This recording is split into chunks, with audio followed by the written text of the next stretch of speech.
Ricardo. A gente evoluiu muito geneticamente, e ao mesmo tempo a gente reduziu o ciclo, reduziu a agressividade de raiz e dobrou a produtividade. Então, o desafio hoje da nutrição ela é muito maior do que ele era 20 anos atrás, quando eu formei, por exemplo, que até era uma área negligenciada em partes, né? Então, por isso que essa tua fala acho que vem muito bem a contribuir justamente nesse sentido, né? Entender de forma assertiva como que a gente pode fazer alguma interferência a favor da planta e do nosso bolso, né? Justamente. E essa forma da nutrição ela ser abordada, valendo para todos os nutrientes, de certa forma é tratar como secundários, né? Vem de muito da necessidade. Lá atrás, a gente trabalhou com solo, via os macro problemas, né? Então, não se tinha informação, os produtos eram outros. Se a gente for pegar o manejo hoje de nutrição dos últimos, não vamos usar 10 anos, professor, vamos usar dos últimos 5 anos aqui, foi uma explosão de informação, uma explosão de empresas, complexações, os primeiros vinham produtos quelatizados, depois vieram os quelatos de primeira geração, segunda, terceira, hoje a gente está em produtos quelatos de quarta geração. Tá, mas o que são esses quelatos de quarta geração? Então a gente foi lá atrás entender com alguns cursos aí para conseguir compreender as fontes de liquescência, absorção, margem de absorção, gasto energético. Por que algumas fontes entregam melhor no ambiente mais seco? Por que algumas fontes entregam melhor no ambiente mais úmido? E a gente começou a lapidar e conseguir, de certa forma, o que vai servir para nós? Porque hoje eu tenho que trabalhar, o produtor me cobra para resultado. Então, não é simplesmente fazer por fazer. Bora, é bom. Tem que fazer? Vamos fazer. Mas que fonte? De que momento, né? Aí começou todo esse trabalho, toda essa imersão. Professor, eu vejo a nutrição foi tratada muito tempo como picaretagem, de certa forma. E hoje é diferente. Só que ainda tem muita empresa picareta no mercado, né? Infelizmente, né? Mas, de certa forma, a gente fica feliz que tem muita empresa boa, né? Em 2021, a gente fez, se eu não estou enganado, 2021, safra 2021, que entramos para 2022, a gente fez alguns ensaios de boro com Olexita, né? Porque a gente já trabalhava com Olexita desde 2019. Então, a gente fomos um dos primeiros a trabalhar com Olexita, tinha dificuldade, não sentia informação. A informação que chegava para nós eram os trabalhos que tinha no Cerrado, mas não tinha nada regionalizado, né? Então, a gente tentava trabalhar com o que a gente escutava lá. Mas a gente começou a entender que a realidade de lá para cá era totalmente diferente, né? A resposta, por exemplo, da Olexita era totalmente diferente.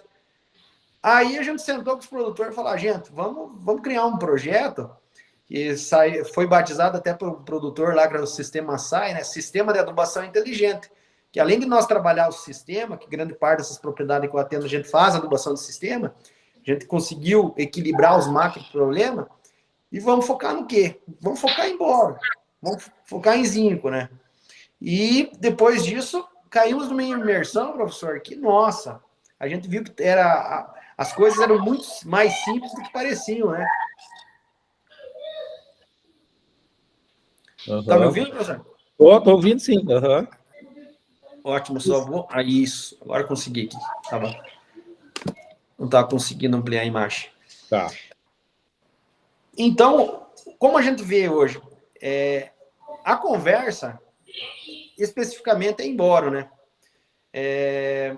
Mas o boro, eu acredito que uma live de 1 hora, professor, ainda é pouco para se falar sobre ele, né?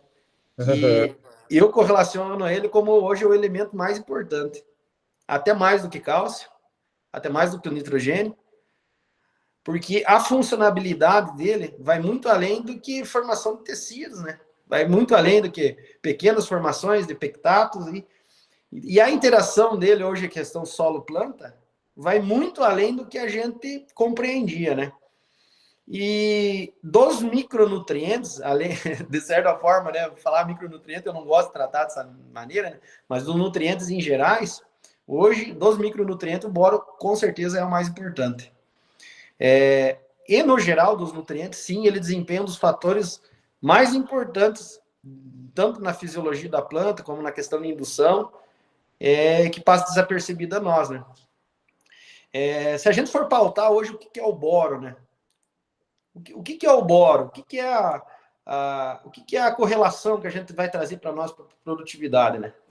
Se a gente for pegar os trabalhos que tinham lá da Embrapa, que a gente deve muito à Embrapa, não vamos criticar, né? Mas a gente deve muito a eles. Os trabalhos que se tinham no passado, grande parte deles se avaliavam produtividade, né? Simplesmente produtividade. E hoje a pesquisa nos mostra que o principal fator de conclusão, se vale a pena ou não, é a produtividade. Eu, particularmente, eu não gosto de lado a lado. Eu nunca gostei de lado a lado, porque o lado a lado pode ser mascarado, são muitos fatores, né? Mas é conseguir avaliar a planta, né? Então, questão de... onde eu coloquei boro, eu tinha uma promoção radicular maior e o quebramento de raiz era muito menor, onde não tinha boro. Opa, avaliação nossa, avaliação do produtor de São João, Beto Bício, um cara fabuloso que ajudou nós. Bom, hoje a gente tem uma área de 12 hectares ali que ele liberou para nós para fazer N trabalhos. Tanto que esse ano a gente saturou boro no sistema para ver o que ele vai nos trazer. Até que ponto vai nos trazer fitointoxicação com olexita, com boro no suco. E até o pai dele falou, Ricardo, vocês têm 12 hectares aí, se vocês matarem o soja não tem problema. Nós temos que produzir, nós temos que trazer informação para nós e testar o que dá certo ou não dá certo. E você conheceu, né, Paulo, eles lá, né? Você visitou eles? Pessoal muito bacana. E a gente faz o sistema de nutrição tanto na plantadeira de verão, eles têm nucleador de suco também na semeadora de inverno, né? E a gente consegue fazer algumas coisas que às vezes não consegue em outras propriedades, né? Para justamente avaliar. Então, para mim, hoje o boro, desde a síntese do DNA, também da questão de formação, translocação, movimento de aminoácidos dentro da planta, o boro está correlacionado diretamente. Então, se a gente for pautar boro, antes de falar de fonte, falar o que é esse elemento que... até um produtor, uma vez cheguei, falei, vamos levar o boro da área. Antes de pensar em fósforo e potássio, vamos levar boro, porque teus potássio é alto e potássio inibe em nível muito alto, cálcio e potássio inibe em boro. Vamos conseguir levar esse boro. E ele falou, mas cara, micronutrientes, se não fosse necessário, o pessoal não chamava de micro. Aí eu guardei na minha cabeça, falei não, vamos sentar com calma, vou tentar te explicar aí o que é esse micro aí, que de micro só tem um nome, né? E hoje, para mim, é o primeiro elemento, né? Legal. E existe uma correlação muito grande nos campeões do SESB, né? Porque a gente falava, né, Ricardo, a diferença entre o remédio e o veneno é a dose, né? A gente tinha esse medo de que acima de colocar lá nível máximo como toxicidez. Mas é muito difícil esses níveis que você está usando também chegar nesse nível de toxicidez. Sim. Paradigmas do cerrado, né? Cerrado é um perfil de solo com baixa profundidade, né, de fertilidade, matéria orgânica praticamente nula, né? Nem comparar com a matéria orgânica das nossas áreas. Aqui na nossa região, a matéria orgânica, as áreas mais baixas de matéria orgânica são as melhores áreas do cerrado, né? Sim. E o boro está correlacionado diretamente à matéria orgânica, principalmente pela questão de fitotoxicidade e liberação de boro, né? Eu sempre trato que hoje eu não vejo um solo fértil, para mim é um solo rico em matéria orgânica e não rico em nutrientes, né?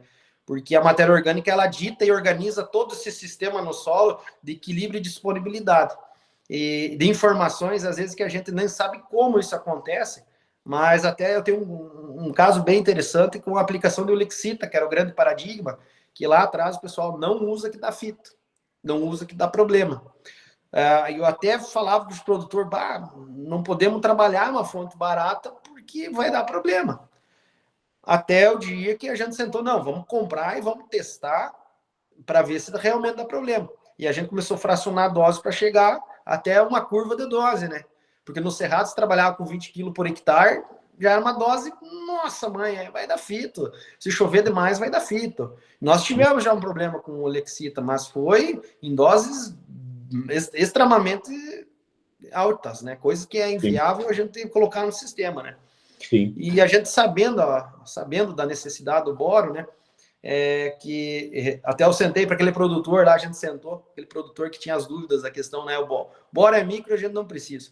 Eu falei, cara, esse elemento é responsável por 60% da absorção de potássio do solo. Está correlacionado diretamente ao processo de difusão do potássio. Então, todos os elementos que são absorvidos por difusão, eles precisam de boro.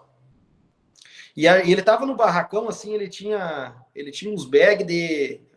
Vamos fazer um merchan aqui, né? De Mosaic, do Aspire, né? Que é um KCl com boro. Ele foi o primeiro ano que veio para o mercado, ele comprou 2 bags. Ele falou, pois é, esse produto aí da Mosaic tem boro. Eu falei, sim. Porque se uma empresa, aí, uma multinacional, entendeu que boro era necessário, antes de você vir e instruir para o produtor que boro melhora a eficiência, é mais fácil criar o melhor KCl do mercado, que realmente é eficiente, e não vender informação que abre brecha para o produtor trabalhar a bola no sistema. Então tá provado, né? Porque se não tivesse correlação, o pessoal não ia investir aí numa plataforma de produção que hoje é muito cara numa indústria para você trabalhar um produto assim, que nem tem um mercado tão grande, infelizmente, porque é uma excelente forma de se trabalhar a hora no sistema, é o Spider da Mosaic. Tô falando em nomes aqui, professor, qualquer coisa me corta aí, né? Não, Ricardo, pelo contrário. A gente vê, por exemplo, o Lixita, muita gente vai questionar aqui nós, né? Ah, professor, como é que eu vou ter condição de aplicar 20 quilos de forma uniforme por hectare? Então, esbarram em alguns aspectos, né? Sim. Barra em alguns aspectos, e o que eu mais recebo de pergunta de produtor, porque eu atendo essas 14 propriedades, mas produtores que me questionam, eu tenho mais de 60, professor. Então, se eu abrir meu celular, é como a realidade do professor também, né? O pessoal tem muita dúvida, às vezes em grupos que a gente está, antigos clientes que eu trabalhava com AP, que não se encaixaram no meu trabalho, na época eu optei para os produtores que tinham uma mentalidade um pouco diferente. O pessoal, Ricardo, qual que é o melhor? E uma frase que eu sempre friso é assim, ó, o melhor produto não é a melhor solução. A gente tem que entender o ambiente da aplicação, entender o sistema produtivo. Então, hoje nessas 14 propriedades que eu atendo, talvez uma ou duas propriedades tenham um sistema igual. Os demais são um sistema totalmente diferente. A gente faz 3 safras em algumas propriedades, trabalha com soja, feijão, soja, milho, soja, feijão e trigo. Então, o sistema de manejo é totalmente das propriedades. Por exemplo, eu atendo Mangueirinha aqui, que você faz uma safra de verão e talvez uma safra de inverno, e no decorrer dessa janela tem mix de cobertura. Então, eu consigo colocar o Lexito no inverno. Então, sim, isso não se encaixa para São João, para Dois Vizinhos, para Francisco Beltrão, Cascavel, áreas que se faz 3 safras, né? Uhum. Então, o que o boro, o que é o Lexita, o que é o boro, o que é o boro meia, o ácido bórico, o octaborato, eles têm em comum? É um nutriente. Então, na dúvida, faz boro. Ricardo, qual que é a melhor forma? Boro. Ah, mas esse daqui é melhor. É melhor. Você consegue aplicar? Não, eu não consigo. Há produtores hoje tem muitos equipamentos aí, algumas propriedades que eu atendo tem a Cura, para quem conhece o aplicador, alguns com taxa variável, outros com taxa fixa. Esse equipamento é fabuloso para aplicação do Lexita, que a gente consegue trabalhar com 10 kg por hectare. Eu tenho 2 propriedades aqui em Coronel que o produtor comprou até na dúvida, assim, e hoje a gente trabalha, conseguimos regular, mas não ficou uma faixa de aplicação legal, com 8,5 kg por hectare. Mas com 10 kg fica bacana. Só que, claro, já entra uma Lexita de qualidade, né? A gente tem que entender também que hoje no mercado das Lexita, a gente tem N empresas, e agora dos 3, 4 anos para cá, depois de um fomento de pessoal de cursos e tudo mais, uma imersão muito grande de pesquisadores em cima de boro e falando de Lexita, o mercado inundou de produto, né? Então, existe o Lexita calcinada, oxsulfatada, o Lexita com proteção com substância úmica. Então, elas são diferentes nessa distinção, né? E a aplicabilidade dela realmente um pouco chatinho, né? Então, lá atrás, quando a gente buscava boro, professor, quando eu falo de boro, e não sei se me permite falar uns 5 minutinhos sobre funcionabilidade, para fugir um pouco da regra, e quando o professor falou ali que hoje a gente planta materiais muito mais exigentes e muito mais preguiçosos, e o boro, para mim, com convicção e não por achismo, né? Porque a gente não tem que achar, a gente tem que ter certeza, estudando, pesquisando frequentemente, a gente compreende que o boro é a chave do negócio. Porque como eu planto... Se a gente for pegar os materiais que eu plantado em 2010, que foi quando eu comecei, quando eu fiz o técnico agrícola, eu comecei a trabalhar na área, assim, a gente não sabia nada, mas estava começando a aprender, se plantava Apolo aqui na minha região, se plantava Ativa, esses materiais tinham uma característica totalmente diferente dos materiais que a gente tem hoje, né? Rusticidade, enraizamento, área foliar. E o que a gente tem característica desses materiais lá de 2010? Tem praticamente nada. O sistema radicular diminuiu, o porte de planta diminuiu, a área foliar desses materiais também diminuíram. Isso, por um lado, foi ruim. E por outro, foi bom, porque a gente só consegue colocar carga genética dentro do DNA, algumas características, mas algumas outras coisas têm que sair, né? Até quem me ensinou isso aí foi um produtor parceiro, eu atendo a família deles, e o Márcio Capelin aí é um especialista em melhoramento genético, hoje ele atua na Singenta. Não sei se ele não foi aluno do professor, ele estudou aqui em Dois Vizinhos, na UTF, desculpa, de Pato Branco, e a gente conversava muito sobre essa questão de genética, que é uma questão muito delicada. Ele falou: Ricardo, a genética é fabulosa, mas é um carro de 5 lugares. Para alguém, se está lotado com 5 e vai entrar alguma coisa, alguém tem que levantar e sair. E a gente foi buscar, assim, qual que é a correlação de nutrição vai me trazer na questão genética, né? Para a gente melhorar isso. E a gente caía numa vala comum chamada boro e zinco. Boro e zinco, boro e zinco. Porque são 2 nutrientes que vim aqui falar simplesmente de boro, talvez seja muito fácil. Mas o boro também, de certa forma, ele é dependente de alguns outros elementos, porque ele tem uma relação direta com cálcio e direta com zinco. Dentro do DNA, em transcrição de característica, por exemplo, em 2010 se plantava um material que tinha uma rusticidade melhor para clima mais quente, por exemplo. Qual que era a característica? Ele produzia uma enzima Y, ele produzia mais enzima PAL, a superoxidemustase era mais ativa. E isso tudo é reservado dentro do DNA. Só que quando você começa a entender a síntese do DNA, a síntese principalmente da uracila, né? Que é a questão da transcrição genética, isso o professor Fernando Weiper-Schoss fala muito sobre a questão da transcrição genética da uracila, é que a uracila, que é o responsável de ir lá dentro do DNA, abrir a fita, conseguir entender dentro de toda a cromatina lá, qual que é a característica. Esse material tem a característica de produzir mais prolina. Então, ele tem um ambiente seco, com alta temperatura, ele tem um desenvolvimento melhor. Então, como que eu produzo prolina? Eu produzo com açúcar, produzo com nitrogênio, só que lá está a receita. E o que faz a transcrição de ir lá e pegar essa informação e levar é a uracila. E a uracila, 90% da uracila é boro. Então, se eu tiver uma planta mal nutrida de boro, eu não consigo expressar o potencial genético do material. Aí o pessoal planta material... material aconteceu até uns 2 anos atrás, quando veio para o mercado um material chamado Vênus, né?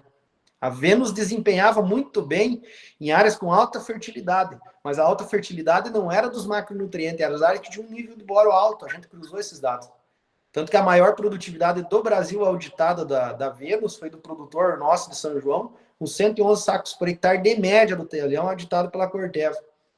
E nessa região ali, quem tinha Vênus colheu, não mal, mas colheu muito a menos.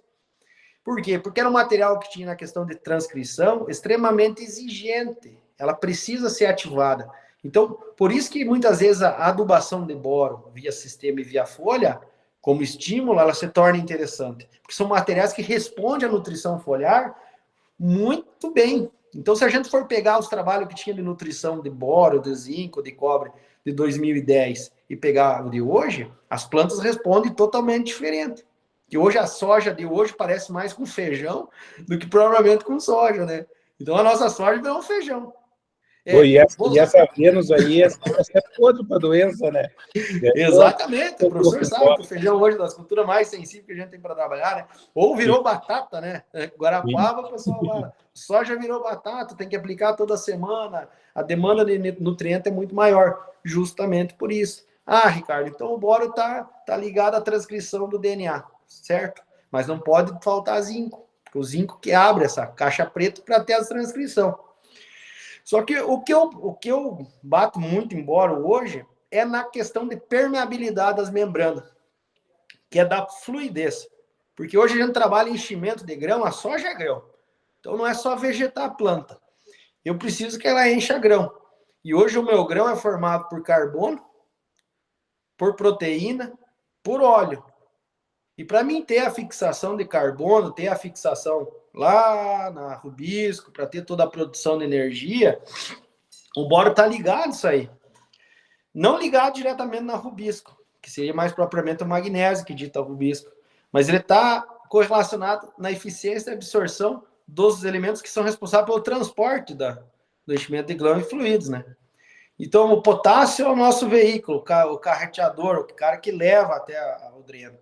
Mas aquela camada do tecido vegetal lá que a gente tem coberto por membranas em formação de pectatos é extremamente rígida, né? Tanto que o pH da membrana, muitas vezes, quando eu aplico nitrogênio, eu tenho a conversão do pH da membrana, o pH acaba neutralizando a membrana plasmática da célula vegetal, ela é um pH ácido. Se eu elevar o pH próximo da neutralidade, eu aumento a permeabilidade da célula. E, de certa forma, eu posso ter um problema, que é fitoxicidade. Eu tenho acúmulos de açúcar não dentro dos vasos condutores, né, dos movimentos simplástico-apoplástico, e tenho a depositar, e acabo depositando na extremidade das folhas. Isso aí chama inseto, isso aí dá uma condição maior da produção de açúcar e da germinação aí de hifas, de fungos. E o boro tem um papel de desempenho nisso extremamente grande, que é regular o pH da membrana. Além de dar fluidez, ele regula o pH. Então, se a parede da membrana é uma carga negativa e o centro da célula é uma carga positiva e com pH elevado, eu preciso de boro para mim ajustar esse pH. E além de ajustar esse pH, eu preciso ter permeabilidade para ter fluido dissoluto de uma célula a outra, né? Que a planta, quando ela produz lá a produção energética, de certa forma, a rubisco fez o papel dela, ela não deposita direto no xilema e no floema os solutos. Ela deposita dentro da célula, num sítio específico, nas extremidades, e isso aí tem que fluir para os canais. E eu preciso de boro, que literalmente é o responsável por ajustar isso aí. Relação fonte-dreno. Se eu tiver uma planta com baixo boro, é uma planta que não tem translocação de açúcar, não tem translocação de fluidos aí assimilados, e isso aí vai se depositando nas extremidades da folha. Tanto que há muitos trabalhos para cigarrinha, onde se aumenta potássio e boro, se diminui os danos de cigarrinha. Cara, como isso? Mas tão simples assim? Tão simples assim. Eu acredito que hoje a nutrição é responsável por 80% do desempenho do ataque severo de algumas pragas, né? O ataque severo, né? Porque hoje a gente sabe, na realidade de campo, a gente tem que criar um manejo, né? Mas o uso de inseticidas é viável, é necessário, né? Mas se eu tenho boro adequado, e cara, mas a aplicação de boro via suco, via sistema e via folha é viável? Ela é viável. Então, além dessa função de fluidos, eu tenho a difusão, né? Então, eu tenho desde a relação de raio iônico hidratado, que é a entrada desses produtos na célula vegetal. O pessoal fala, mas o potássio ele tem um sítio de absorção específico na raiz. Ele não tem sítio específico nada. Ele só entra por difusão, grande parte dele. E para ter difusão, tem que ter permeabilidade na membrana. E como eu tenho permeabilidade na membrana, é boro. Boro que dita permeabilidade na membrana. Não adianta ter fósforo, não adianta ter nitrogênio, não adianta ter enxofre, não adianta ter zinco, não adianta ter cobre. Se faltar boro, é uma planta que não tem fluidez. E há trabalhos recentes também que o boro impacta diretamente na absorção de fósforo, que também é absorvido grande parte por difusão no solo. Olha que interessante, né? O sistema equilibrado solo e folha e planta. Tá, mas a gente entende que o boro é importante, Ricardo. Tudo bem, muita gente sabe disso. Mas como que eu vou fazer no sistema? Aí que entra as fontes, né, professor? A gente vinha falando à tarde, e se tiver algum questionamento aí do pessoal, aí, para alguma dúvida, como colocar esse boro no sistema. E qual que é o nível crítico? Qual que é o nível bom? Porque às vezes a gente abrir lá os trabalhos da Embrapa, os trabalhos que a gente tem há muitos anos, o nível crítico deles e o nível bom, para mim, está um pouco equivocado. As coisas mudaram, os materiais mudaram e a produtividade mudou. Mas principalmente, a questão de produtividade, que é o produtor colhe grão, a gente tem que tentar colocar um boro no sistema que não onere em custo, porque, infelizmente, não é um nutriente barato. Então, a Olixita entra com um ponderamento interessante aí, de forma de fazer isso aí. A gente pode até abordar um pouquinho mais isso aí. E o boro, para mim, hoje, além dessas funções primárias, no solo, ele tem um papel principalmente na correlação de enraizamento. Hoje a gente vê que o pessoal faz uma inoculação e co-inoculação muito boa, né, professor? Sim. Até o professor aí já tem trabalhos fabulosos sobre isso. E para mim, eu não quero uma planta enraizada, simplesmente, né? Com um sistema radicular extremamente agressivo. Eu quero uma planta com um sistema radicular agressivo e blindado, né? Porque o boro, ele dita essa elasticidade. A grande dificuldade hoje do boro é conseguir absorver do solo, né? Porque 97% do boro é absorvido por fluxo de massa. Então, eu preciso ter água no solo. Ele é absorvido pelas raízes. E é muito móvel via xilema. Via floema, ele não tem mobilidade, nem nos tecidos. Ele só é metabolizado. Então, onde eu apliquei, a célula capta no processo iônico e acaba utilizando ele no processo base. Ele vira um poliol e depois desse poliol ele é metabolizado. Só que muita gente leva o pé da letra, então tem que fazer o boro só via solo. Só que se eu fazer boro só via solo, eu fico preso em condição climática. Porque como 97% dele é absorvido por fluxo de massa, eu sou altamente dependente de chuva e de sol na hora certa. Porque se quando seca o solo, não entra nutriente para dentro, os nutrientes são absorvidos por fluxo de massa. E aquele gradiente de ambiente perfeito, para acontecer o fluxo de massa dentro da planta, eu preciso que essa planta esteja respirando. Uhum. Porque eu preciso de fotólise de água, para ela quebrar essa água, para criar pressão motriz, né? Para ter esse movimento motriz, movimento de sucção, como se fosse uma seringa. Só que ela tem que estar respirando. Só que se eu pegar um verão aí, dos últimos verão que a gente vem trabalhando aí, com temperaturas de 36, 34 graus, como foi esse ano, essa planta está respirando? Durante o dia, não. Os estômagos estão totalmente fechados, né? Se abrem de 2 a 3 horas e com pouca água no solo, eu não tenho absorção de boro. Aí que entra a reposição foliar. Uhum. Porque a gente fala, né, Ricardo, a planta ela pode até cessar um pouco o crescimento, mas o desenvolvimento é associado a fotoperíodo, soma térmica, então ela está se desenvolvendo, mas não está crescendo, não está absorvendo os nutrientes. Então aí a intervenção via folha consegue, numa situação que tu não tenha fluxo de massa, suprir uma demanda estratégica, né? Isso. E, na verdade, Paulo, o grande porém é assim, os dois fatores, né? O excesso de luminosidade, na verdade não o excesso de luminosidade, o excesso de temperatura por um período e a baixa luminosidade e os períodos de chuva dificulta a absorção de boro. Por isso que uma das culturas que mais demonstra deficiência de boro é trigo. Porque o trigo tem sistema radicular curto, então diminui a captação por fluxo de massa, que é um problema. Uhum. E no inverno eu tenho as duas condições adversas. Esse inverno nós tivemos uma semana de chuva, que a planta não está conseguindo absorver boro, ou os nutrientes, ou não está conseguindo absorver a quantidade correta.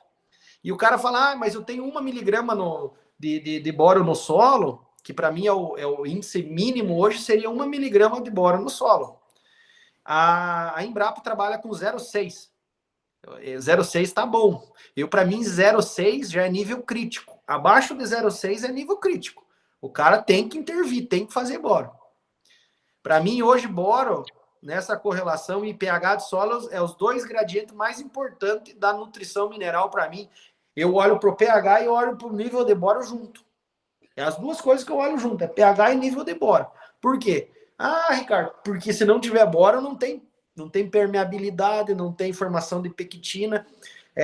Um dado interessante que 90% do boro que a planta absorve está ligado com pectatos, né? Formação de pectatos na cutina, na pectina, na formação de tecidos. E a formação de tecidos eu tenho todo dia.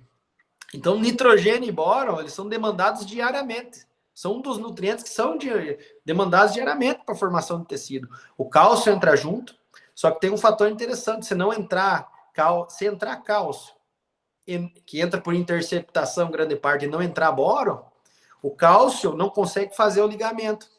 Porque o boro que faz essa junção, né? Uhum. E eu tenho uma planta mais quebradiça. Principalmente o sistema radicular, que dentro dos primeiros aí 20 dias, 20, 25 dias, que é o pico de produção de alguns hormônios, né? Que é o caso daí, diretamente do ácido indol-acético. Hoje, os 2 nutrientes que induzem e estimulam a produção de ácido indol-acético e ácido indol-butírico é zinco e boro.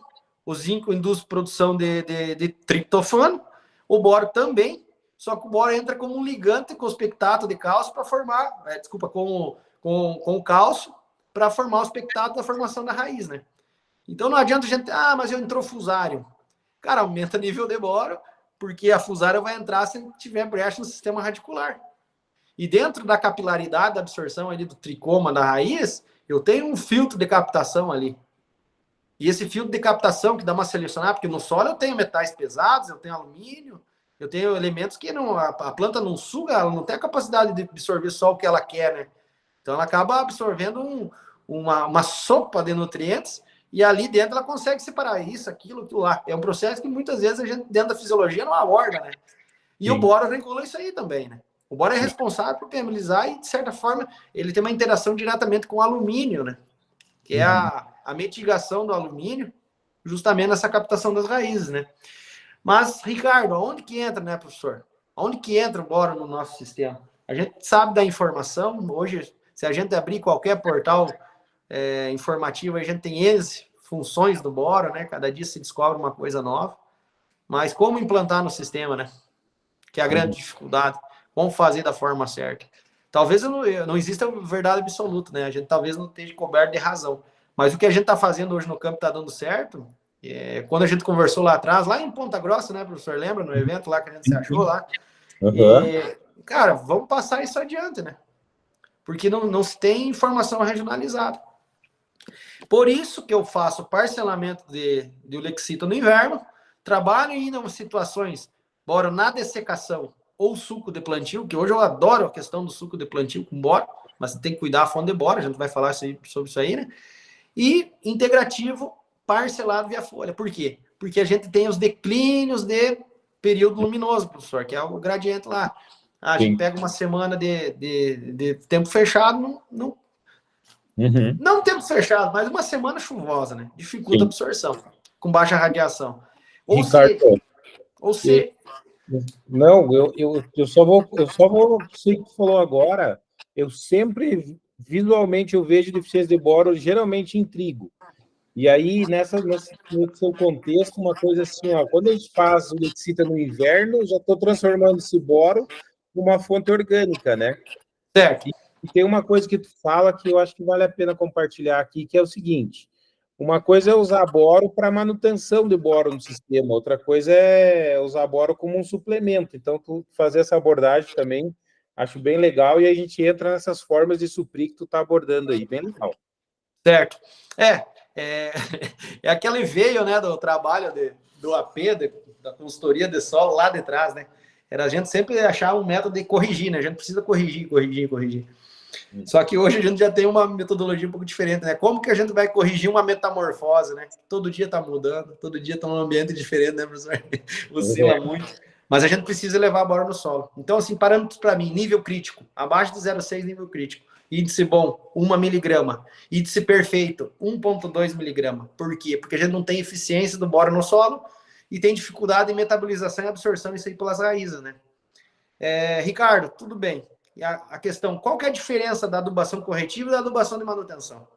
A adubação corretiva é a gente levar aquele nosso boro, que é a realidade aqui do sudoeste e do oeste do Paraná, aí que a gente atende essas fazendas, é sair de 0,2, 0,3 para no mínimo 0,8 no primeiro ano. Só que isso é difícil, é impossível. Não é difícil e não é impossível. Tanto que a gente mudou uns cálculos de elevação de boro no sistema, porque a literatura mostrava que era uma coisa, professor. Só que fazer elevar boro, e o boro tem uma alta absorção também na questão da argila, porque nossas argilas são argilas compostas por óxido de ferro e óxido de alumínio, e o boro tem uma interação muito grande com alumínio, principalmente pH baixo. Como que a gente vai elevar esse boro no solo? Aí a adubação corretiva, a gente começou a testar vários momentos de aplicação em várias doses. E errando, aconteceu de a gente acertar uma dosagem um guri aqui, ele é gerente na fazenda aqui. E eu falei pro produtor, ó, vamos trabalhar com 50 quilos por alqueire, né? Mas geralmente eu sempre trabalho por hectare, né? Mas aquele dia eu falei, vamos trabalhar com 50 por alqueire. Ele passou pro funcionário, viu, tem que aplicar 50 por hectare. E a área tinha 0,25 numa amostragem de zona de manejo, era um talhão de 110 hectares, e ia milho verão nessa área. E os outros pontos eram 0,25, 0,3, 0,35, uma média assim que a gente tinha no talhão. E ele aplicou aquele boro, aquela Olexita. E ele falou, Ricardo, vai ter problema agora? Eu falei, não sei, porque essa dose, a princípio, num solo leve, vai nos trazer problemas. Vamos ver num solo pesado aí, com 65% de argila. E a gente conseguiu elevar boro, sair de 0,25 para 0,95 em 6 meses. Que era o grande problema, assim, não consegue levar boro no solo porque lixivia. Não, o nosso boro não lixivia. O nosso boro hoje, ele é suprimido na correção por ionização, na verdade, repelência por nitrato e enxofre, e absorção na argila. E daí, quando ele absorve na argila, ele muda a fórmula. E ele muda a forma e a gente não consegue captar.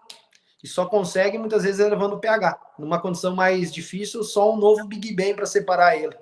Então, se torna mais difícil. Então, hoje, o solo é muito... O boro é muito parecido com o fósforo no solo, professor. O nosso solo, ele tem uma fome de boro. Então, até eu designo que depois de fósforo, o boro ele tem que ter um poder tampão. Então, tem que ter uma quantidade, a gente tem que alimentar o nosso solo. Depois disso, a gente vai colher os resultados. Que entra essa questão corretiva. O pessoal vai fracionando doses aí no sistema, pequenininhas, achando que vai melhorar a boro no sistema. Mas se continuar fazendo isso, não vai levar. Não vai levar praticamente nada. E vou até passar alguns cálculos disso aí que a gente desenvolveu em cima disso, para conseguir chegar e levar na forma de Olexita, na forma de octaborato e ácido bórico complexado, e para o produtor, para o consultor que tiver interesse, para começar a testar na propriedade, né, para conseguir levar. Então, hoje, se for separar a adubação de correção, é para sair do nível crítico, para quando a planta tiver uma condição perfeita, ela mesma captar isso. E a adubação de manutenção, que é via pré-dessecação, né, ou dessecação ou aplicação junto com pré-emergente, ou o suco de plantio. Só que nunca de uma forma só, porque eu não tenho condição perfeita no verão. E nem no inverno, né? Então eu tenho que colocar em várias formas no sistema para que a planta passar por um ambiente ela conseguir captar aquele ali. Não, esse ano a adubação de boro via folha foi melhor, só que não corresponde 100%. Então hoje a soja ela precisa de 80 a 100 gramas de boro por tonelada para ter uma produtividade de 100 sacos por hectare. A gente vai precisar de 1 quilo a 1,2 kg de boro, certo? Preciso fazer essa adubação de manutenção nessa quantidade? Se você tiver abaixo do nível crítico, sim. Se você tiver acima do nível crítico, acima de 0,6, não. Trabalha só o sistema integrativo, só trabalha a extração da cultura. Aí você vai conseguir manter o boro no solo. Porque o grande problema hoje é que a gente está colocando muito menos boro do que extrai. Então, aquelas recomendações, né, professor, que parte, tipo, faz 5 kg de octaborato na dessecação. octaborato geralmente 20%, né? Então, 5 kg por alqueire, no caso aí 2 kg por hectare. Então, 2 kg por hectare vai me entregar 400 gramas. 400 gramas por hectare. É. Isso aí é a manutenção para uma soja que produz aí 100 sacos por hectare. É. Só que o produtor faz boro ali, e daí colhe a soja e colheu bem. Colhe 90, 100 sacos por hectare. E ele faz a amostragem de solo, viu? Mas eu fiz boro e não levou no solo. Se bem que o boro, grande parte dele a exportação dele não é muito grande, no caso do milho, né? Eu sempre brinco que o milho é uma fábrica de potássio, uma fábrica de boro, né? Porque ele busca o boro que foi repelido lá embaixo, porque nossas argilas é muito pesada, não lixivia boro. Eu, professor, em 9 anos que eu trabalho com assistência, consultoria, juntando solo e os trabalhos de AP, eu nunca vi um nível mais alto de boro em 40 centímetros do que de 0 a 20. Olha só, bem Nunca interessante. vi. Uhum. Inclusive, a análise estratificada, que eu sempre fazia por talhão, pelo menos uma análise estratificada de 10 em 10 centímetros, eu nunca achei boro em 30 centímetros maior do que de 10 a 20. Então, esse boro da lixiviana, ele não está. Os que estavam em profundidade eram áreas que tinham mais de 15 a 20 miligramas de enxofre. Então, todas as áreas que tiverem enxofre alto, geralmente eu tenho problema com a adubação de boro. E geralmente é onde as áreas que a reposição foliar e no sistema de manutenção mais responde. E chegou a achar nível acima de 1,5? Já achei, professor, já achei. Inclusive, uma propriedade que eu atendo, eu tenho pontos de 1,8 miligramas. Sem problema de fitoxidez. Não tem fitoxidez, trabalhamos Lexita nela e repomos né, via folha e não tem fitoxidez, inclusive aos pontos das áreas que a gente mais colhe. Legal. Isso também se explica por quê? Porque o boro ele tem uma alta absorção com a matéria orgânica. Então, a fome do nosso solo está correlacionada à matéria orgânica. Então, a matéria orgânica é aquele dilema da área dos solos, né? Muito parecido com o fósforo. A matéria orgânica, até um ponto, ela começa a ser dreno, e depois, num certo ponto, ela começa a disponibilizar, né? Então, até um certo ponto, ela retém, certo ponto, depois ela disponibiliza. E áreas que têm matéria orgânica alta, professor, a correção de boro é melhor, a resposta de boro, elevar boro também é melhor, só desde que eu saia do nível crítico. Então, hoje, para mim, elevar 0,1 miligrama de boro no solo, eu preciso de 1 quilo de boro na forma de Olexita. Isso aí você não vai encontrar em lugar nenhum. Isso aí foi um cálculo que a gente chegou até isso, batendo cabeça e testando doses, que aconteceu naquela forma da gente errar a aplicação, que a gente saiu de 0,25 para 0,85, de 0,3 para 0,9 e de 0,35 para 0,95, em 6 meses, coletados os mesmos pontos.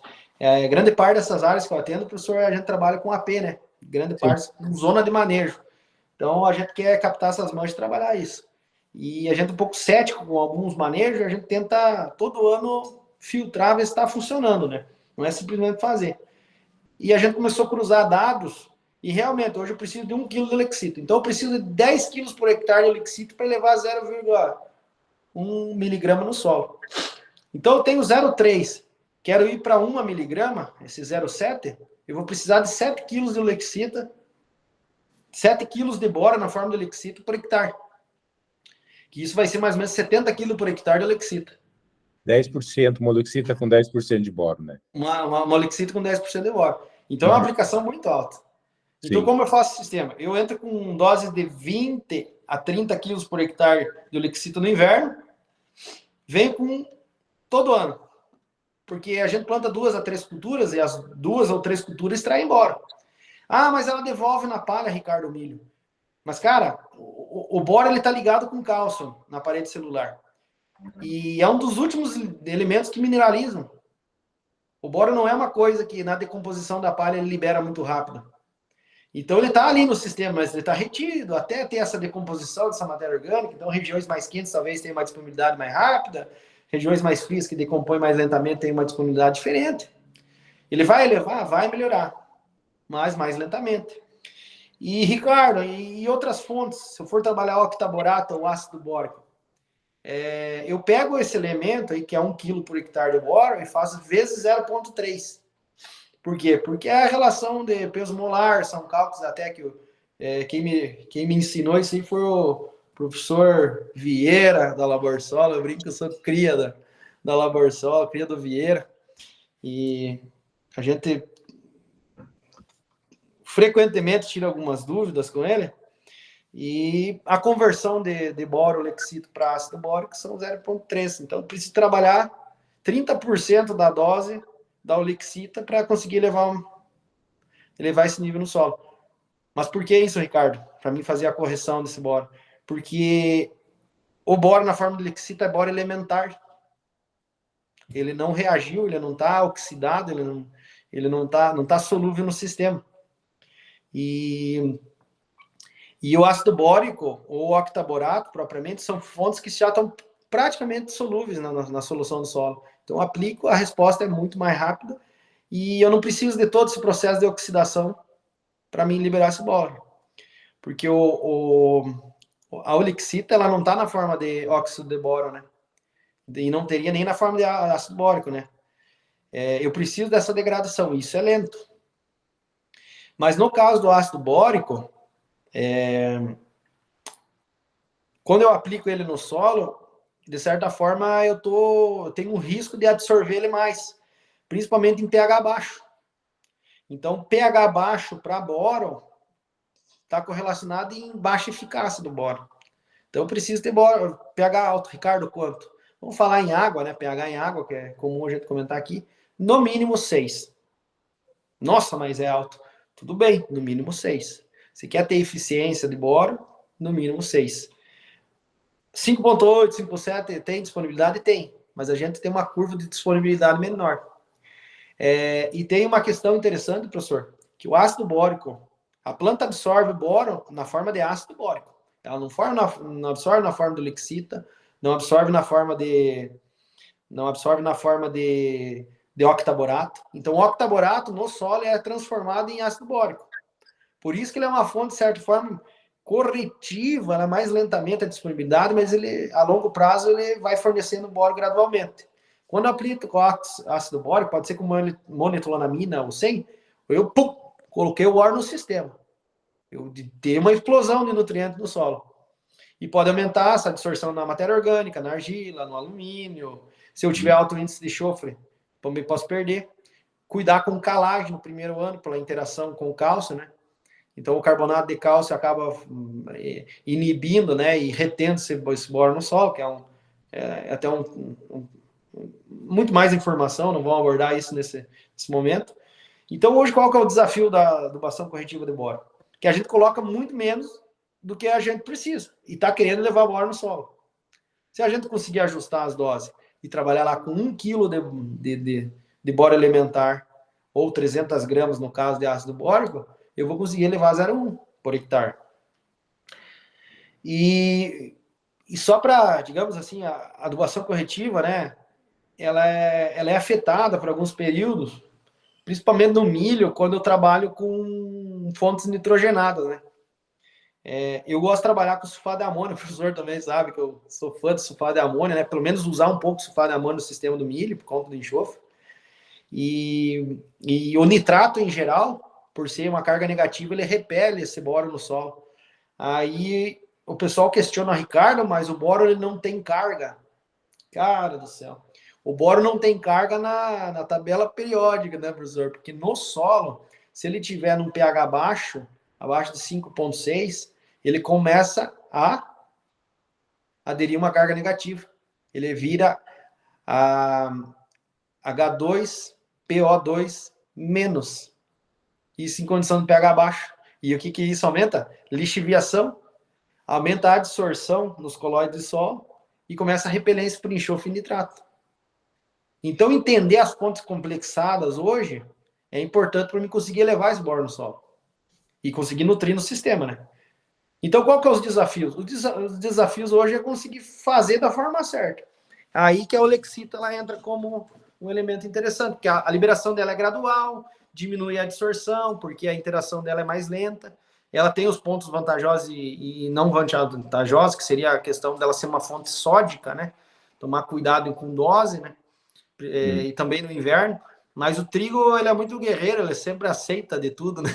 Eu faço muitas áreas de adubação de sistema, eu direciono quase 100% do potássio no inverno, às vezes 80%, dependendo do ano, assim, dependendo do trigo investimento. E ele aceita tudo. O trigo é uma cultura que é um tanque de guerra, né? Ele aceita tudo. Inclusive, aceita muito bem esse manejo de Lexita. Então, dependendo das áreas, professor, o meu manejo corretivo é isso. É muito simples. Eu tenho 0,3, quero ir para 0,6, para mim fazer essa 0,1 miligrama é aquela quantidade de boro. Aí entra outra questão. Se eu tenho 1 miligrama, como eu falei ali, 1,2 e 1,5 miligrama numa área com boro alto, Ricardo, você faz o Lexita ainda? Óbvio que não. Mas eu faço adubação de manutenção desse boro. Quanto, Ricardo? 30% da manutenção dividido suco e via folha. Então, se tiver algum produtor me assistindo aqui que me conheça, aí entra aquela literatura do Ricardo de aplicar, fracionar doses pequenininhas, de tipo 200 ml por hectare de boro. Dos caras, pô, mas é muito baixo. Mas não, a gente é um estímulo, né? É um estímulo, né? A gente tá colocando para você pegar aquele período latente lá que a gente não consiga absorver boro no solo, ele vai servir como um complemento, um suplemento. E, de certa forma, tudo que a gente aplica via folha para plantas, a gente estimula a absorver via raiz, né? A gente lembra ela. Isso até tem alguns vídeos aí, esse professor, o pessoal procurar na internet, no YouTube. Eu não sei se ele já não é falecido, tá? Professor Yamoto, ali de São Paulo, ele foi professor da Unesp também, que ele falava que as doses homeopáticas, né? Tratavam como doses homeopáticas, que são sinalizadores, né? É para você mostrar para a planta, opa, você tem que buscar boro. E essas doses não são como reposição, né? E eu, nesse sistema aqui, eu tento trabalhar nesses níveis e parcelo. 1, 2, 3, 4 aplicação. Entrou na lavoura com o pulsador, desde V2 até R5.2, vai embora. Todas as áreas, eu não consigo compartilhar a tela aqui. Senão eu ia pegar um receituário de aplicação de todas as áreas que eu atendo. Entrou na lavoura, entra com boro. Doses pequenas, fracionadas, né? Aí que entra as fontes, né? A gente abordou sobre corretivo de solo, professor. Hoje, para mim, a Olexita é a mais barata, é a fonte mais barata que a gente consegue para corretivo. É a fonte, em alguns pontos, mais eficiente, porque diminui essa reatividade e a distorção. Tem os poréns de aplicabilidade, só que hoje tem alguns equipamentos ali, como eu falei, o Acura, eu não sei se o Twister da Stara consegue aplicar, a gente nunca tentou, mas quem tem equipamentos aí com tecnologia, essas mais novas aqui, consegue aplicar. Eu já tive um produtor que misturava, fazia aquela caixa de semente fina. Quem tem plantadeira de verão, funciona legal também. Só ele começa a desgastar um pouquinho as engrenagens da caixa de semente fina, sabe? E você consegue trabalhar com 10, 15 quilos por hectare.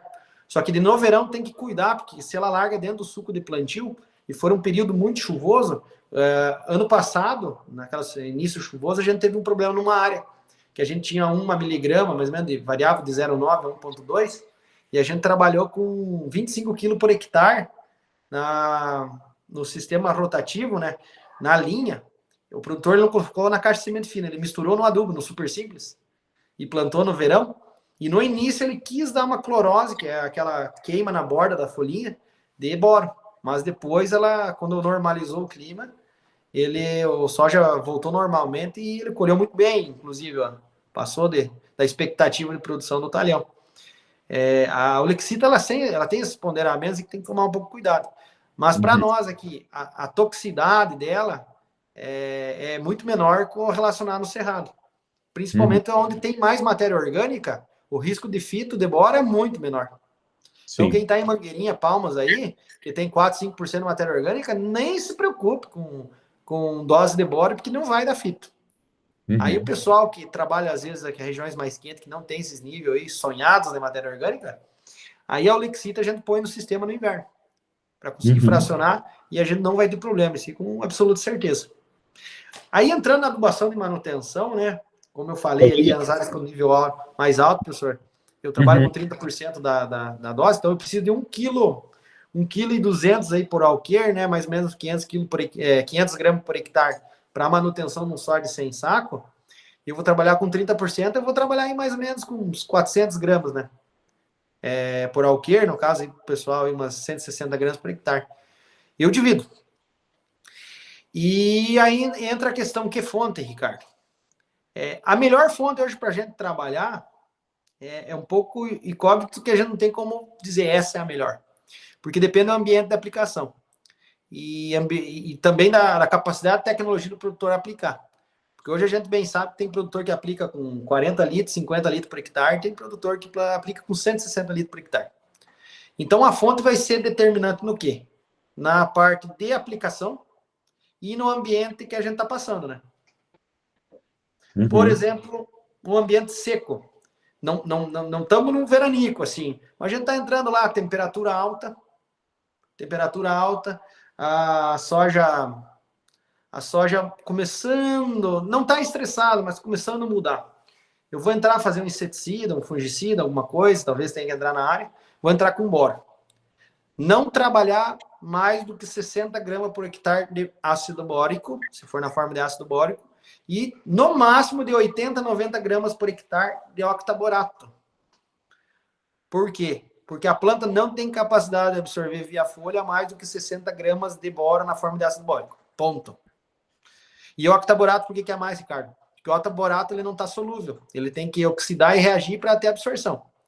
Então, num período seco, para não ter fito, o octaborato ele pode ser um pouco melhor. E o ácido bórico, ele pode ter um desempenho de absorção melhor. Só que em um parâmetro, eu não posso ter umidade relativa do ar baixa, porque grande parte das fontes elas têm uma coisa chamada ponto de deliquescência. Então, o que é o ponto de deliquescência? É a quantidade de umidade absoluta que eu preciso para manter aquela gota úmida, manter o elemento hidratado, para ter a difusão, para ter a absorção. Então, o octaborato, a absorção é mais lenta. Então, em períodos chuvosos, eu tenho chuva muito frequente e chuva muito pesada. O octaborato, isso eu estou falando, não estou falando em fontes complexadas, né? O octaborato simples. Ele vai ter um menor desempenho do que o ácido bórico. Então, Ricardo, em ano chuvoso, o ácido bórico pode ser um pouco melhor. No ano seco, o octaborato é muito melhor. Questão de compatibilidade de cauda, que é o grande problema, né? O ácido bórico, que não é complexado, ele tem pH baixo. O octaborato tem pH alto. E acima de 8, 9, dependendo da configuração aí da mistura de produto. Aí entrou toda essa gama de produtos complexados. Aí veio os EDTA, que não é o caso de boro. Boro EDTA não tem eficiência. Não é que não tem eficiência, mas não tem o porquê se utilizar. Porque o boro, como ele não tem carga, ele não se atrai dentro da cauda, ele não causa reação química com os outros produtos. Fica mais ligado ao cobre, ao cálcio, que são metais aí, no caso dos metais como níquel, cobre e zinco, que são mais a relação de ionização é maior. Mas no caso do boro, essas fontes que vieram para o mercado vieram complexado com monetolonamina, vieram os complexados com aminoácidos, e depois veio os de terceira geração, que era com polióis, né? E qual que era a diferença entre eles, né? Os basicão funcionam, mas são dependentes de cauda, dependentes de momento de aplicação, dependendo de muita coisa. E os complexados eram as fontes mais efetivas, por questão de absorção. Então, tem alguns boros hoje no mercado, por exemplo, alguns ácidos bóricos, que são complexados com açúcares, né? Que é o caso da poliaxose, que é um produto que eu já trabalhei. É um produto que tem uma absorção melhor, é um produto que não tem risco, é um risco reduzido de fito. E no caso do octaborato também. Hoje tem produtos complexados com açúcares e com substâncias úmicas, que melhoram esse gradiente de absorção, né? E até o professor tinha me questionado de tarde, né, professor? Sobre qual seria a melhor fonte, né? E o boro meia é bom. O boro meia, a questão de solubilidade em água, o meia, que é a monoetilonamina, ele só foi adicionado ao ácido bórico para ele subir o pH e melhorar a qualidade de mistura em calda. Ele não veio para dar uma característica da absorção. O pessoal vendo, não, o boro meia absorve mais. É quase insignificante a absorção dela. Um boromeia e um ácido bórico com monomeia e um ácido bórico normal, a absorção, a margem de absorção é praticamente a mesma. O que muda é a característica de mistura. Solubiliza melhor na água, diminui os riscos com compatibilidade de produtos, e o pH em torno de 8, 7,5, 7, depende da empresa.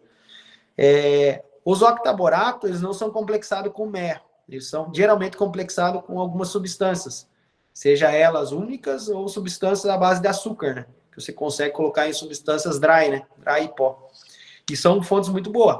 Para períodos assim, Ricardo, eu tenho uma janela pequena de aplicação, vai para os produtos complexados. Principalmente os complexados com açúcares aí, nossos açúcares em gerais seriam os polióis também, que seria o manitol, sorbitol, que são produtos que surgiram agora de 2 anos para cá. A eficiência é melhor. Legal. Não, show. Ricardo, a gente ficou claro, assim, essa questão de via barra junto nas entradas com fungicida.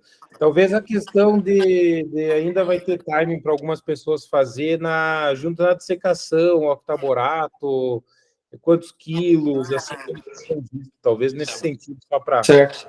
Estamos extrapolando o tempo aqui, mas acho que isso é algo assim que o pessoal tem uma demanda por essa informação. É verdade. Bora muita informação, né, professor? Se for falar aqui, a gente tem plano para mão para 2, 3 dias de discussão, além, né? Sim. A questão da dessecação, professor, ele é efetivo, é ótimo porque é aplicado em área total, né, principalmente via barra. Só que geralmente o grande problema é compatibilidade com produtos, né? Por exemplo, o ácido bórico, pouco solúvel em água, tem uma solubilidade péssima em água quando não é complexado. Aí os complexados, principalmente com ácido bórico, geralmente são MEA, ou etalonamina, né? Que é só IA. Mas são bons de mistura. Só que tem pH alto. Aí, às vezes, com mistura com glifosato, com produtos que precisam de um pH um pouco mais baixo, não é que ele vai tirar a eficácia do glifosato. Isso é um paradigma que o pessoal fala, mas não tem certeza. Até o professor Cristofoletti, lá da Exalc, fez alguns trabalhos que comprovam o contrário. O boro parece que melhorou o funcionamento do glifosato até, em algumas circunstâncias. Mas é a questão que o pH nessa questão, às vezes, dependendo do sal de glifosato, ele diminui a absorção e a metabolização. É mais lento. Então, alguns glifosatos que têm um pH mais alto, existe, por exemplo, sal de isopropilamina e aquele sal de... Esqueci o nome do produto comercial, que era um produto da Corteva, que vinha, que era compatível com... E depois veio o produto que era um Ilicidu, que eram os dois juntos, né? Ele tem um sal que performa melhor com boromeia. Sal de potássio, mesmo, né? Era um sal, não era de potássio, era sal de... Propilamina.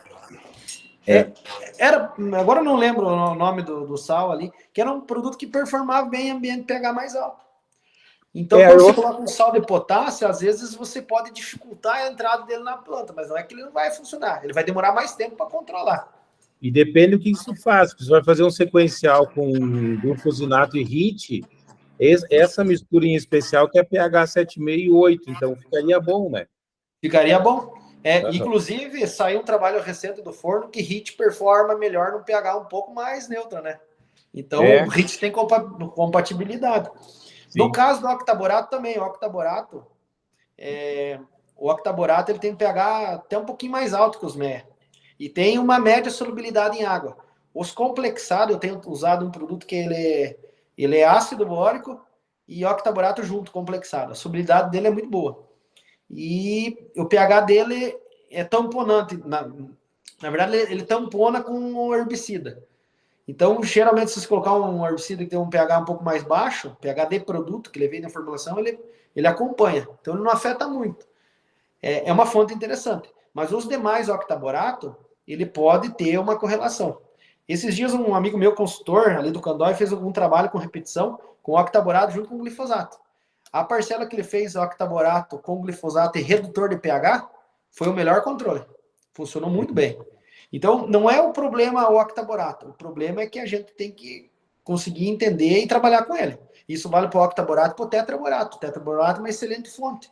Ele, em solubilidade, ele está entre o octaborato e entre o ácido bórico. Então, entre esses dois caras está o tetraborato. O tetraborato, na verdade, os produtos comerciais que vêm para o mercado, ele é borato de sódio. E daí vai vir borato de sódio com monoetilonamina. Ele é uma excelente fonte para se trabalhar também via barra e também se trabalhar via solo.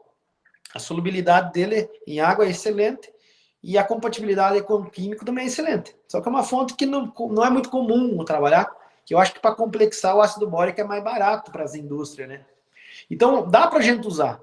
Só que em algumas circunstâncias, professor, a gente entendendo a fisiologia da planta, a gente foi buscar um sistema que operacional do produtor às vezes é difícil, né? Vai fazer mistura com pré-emergente, entra com 3, 4 herbicidas, para evitar problema de cauda, a gente começou a direcionar para o suco de plantio. Sim. E esse trabalho é um trabalho recente, porque a gente teve que aprender junto. Eu tinha um produtor que já fazia, mas fazia sem saber se tinha compatibilidade. Eu falei, cara, vamos buscar quem saiba, né? E até naquele período, 2 empresas se propuseram a avaliar com nós, e eles já tinham alguns trabalhos. Então, hoje a recomendação que eu tenho, professor, é de 1 litro de boromeia em suco de plantio por hectare. 1 litro de boromeia até 1,2 por hectare. Que legal. Aqui a gente fala por alqueire até 3 litros por alqueire, de 2,5 a 3. Não, através do trabalho da empresa, eu posso até falar a empresa, se o professor me permitir, né? Pode falar. Foram 2, né? Que é o pessoal da Balagro. O pessoal da Balagro tem um trabalho muito interessante, avaliando lâminas, avaliando compatibilidade, que é o índice salínico não poderia atravessar acima de 15%. A gente começou a trabalhar com zinco e boro no suco, consorciado com azospirilo, bradyrhizobio, tricoderma, bacilos e a questão dos biológicos em geral. E a gente continuou tendo eficiência, normalmente, avaliando nodulação, avaliando a questão do azospirilo, daquela promoção ali, daquela relação com os tricoma lá, que a gente vê o engrossamento da raiz, a gente vê que é um pouco perceptível. Então, funcionou. Doses acima disso, só se o produtor não tiver uso de biológico no suco, às vezes trata na semente. Por que a gente pensou no boro no suco, professor? Porque o boro, de certa forma, está distribuído em centímetros quadrados, né, no solo. Então, tem 1 miligrama dividido em 10 centímetros por 10. É muito pouco. E a raiz da soja, às vezes, passa e não consegue captar esse umidade. Então, o boro, quanto mais próximo das raízes, melhor a absorção. Por isso que o suco de plantio, para nós, entrou como uma das fontes de colocar boro no sistema, né? Sim. A gente vai rodar até a semana que vem, vai fazer um protocolo aqui, depois pode até trocar uma ideia, mas a gente vai fazer também plaqueamento para ver viabilidade dos biológicos junto com as fontes de boro e vamos testar isso aí, porque eu acho que isso aí é algo que facilita o operacional para o produtor que já tem o nucleador de suco, né, Ricardo? Sim. E o bacana, professor, é que essa questão do boro ali no sistema suco, é até um dado importante, os boromeias não são todos iguais, né? Então, a gente tem 10% de ácido bórico e tem, geralmente, lá 5 a 6% de monoetilonamina e o restante são inertes, né? Então, a gente tem que entender quais são esses inertes, né? Porque, às vezes, não é o boro que causa o problema, pode ser os inertes, né? E esses produtos que a gente trabalhou, eu já trabalhei com o produto da Giro, que tem uma boa compatibilidade. A gente trabalhou já com o produto da Balagro. E o produto da Balagro, em específico, o ácido bórico etalonamina que a gente trabalhou, o pH dele era 7,5. Quando se mistura, pH de produto, quando se misturava em água e com os microbiológicos, ele ficava muito próximo do pH que estava a água, né? Que era importante. E a salinidade dele, professor, é 0,1%. Então, o índice de salinidade do ácido bórico é nulo. Quase todas as fontes de ácido bórico, a salinidade é baixíssima. Que é diferente do borato de sódio e do octaborato, né? Que a salinidade do octaborato chega a 20%, 25%, né? Que eu acredito que daí não tenha compatibilidade, né? Sim. Mas os ácidos bóricos, com certeza, eu acredito que tem uma boa performance, porque a gente já viu resultados interessantes. Né? Legal. E esse efeito enraizador em soja é fantástico, né? Fantástico, né? É perceptível, facilmente perceptível ao olho nu, né? É.